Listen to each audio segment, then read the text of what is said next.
Habari za wakati huu mtazamaji wa Biseko TV, karibu tena katika kipindi chetu pendwa cha maadili ambacho kinakujia kila siku ya Jumanne fikapo pale saa 7 kamili. Kama ilivyo ada, leo uko na mimi Auntie Flora pamoja na mwenzangu Auntie Nancy. Auntie Nancy, habari yako? Habari zangu ni nzuri, za wewe? Mimi mzima, namshukuru Mwenyezi Mungu. Umeamkaje? Nimeamka salama, Mungu anasaidia. Katika mada yetu ya leo tutakwenda kuongelea mapenzi ya jinsia moja. Hivi Auntie Nancy, wewe mapenzi ya jinsia moja ukiulizwa huwa unayaonaje? Yani ukiambiwa uelezee, utaelezea vipi? Mapenzi ya jinsia moja ni yale mapenzi ambayo unakuta yani watu wawili wa jinsia moja, yani kwa mfano mtoto wa kiume kwa kiume kufanya mapenzi, yani kitu ambacho yani ni kitu ambacho hakitegemeki kwa jamii wala nini. Yani mahusiano ya watu wawili wenye jinsia moja. Amesema ni mahusiano ya watu wawili wenye jinsia moja.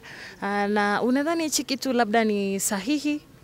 Hapana, ni kitu ambacho sio sahihi kwa sababu yani ni kinyume na maadili yetu ya Tanzania, mtu kuwa na uhusiano wa kimapenzi jinsia moja, yani kwa jinsia moja sio kitendo kizuri.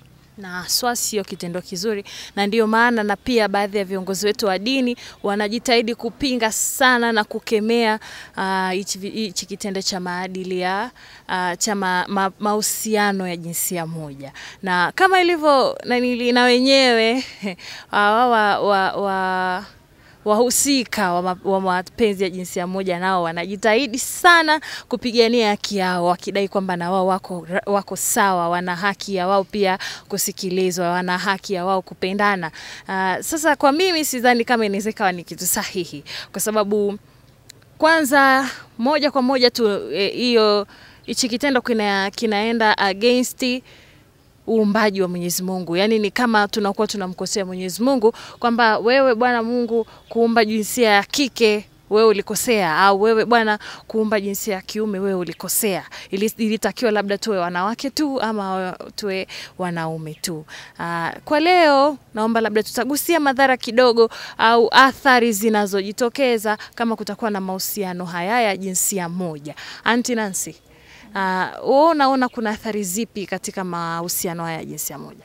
Kwanza kuna kukataliwa katika jamii, familia, ukiwa na hiyo yani kwamba uwezo ukatoka hapo kaenda kumtambulisha, yani nimeenda kutambulisha mfano wewe kwamba eti mama, wazazi wangu, nimepata mpenzi wangu huyu hapa. Yani kwanza yani familia kwanza itakuwa inakunyanyapaa kwa sababu watakuona kwanza una akili finyu.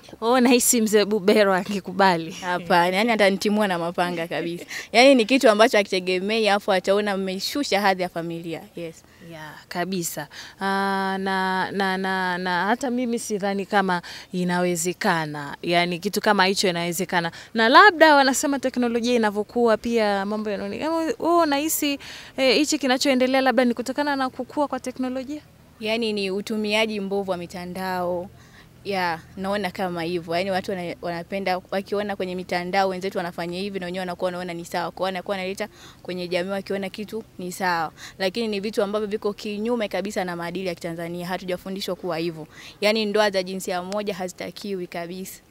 Yes. Ila kuna baadhi ya madhehebu niseme wanakubali hichi kitu.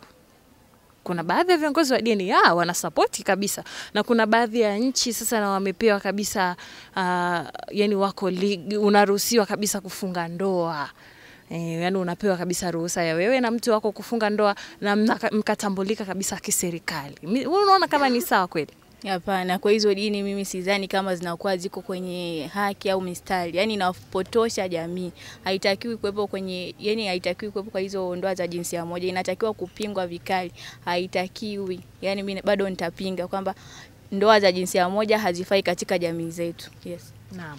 Ndoa za jinsia moja hazifai katika jamii zetu. Tuachie ujumbe wako, tuachie komenti yako pale kwenye page yetu ya Biseko TV inayopatikana pale Instagram. Pia unaruhusiwa kutupa dodosa, yani wewe unataka nini? Unahisi kitu gani kiongelewe kwenye kipindi kinachofuatia? Una kero ipi unataka tuiongelee kwa upande wa maadili? Karibu.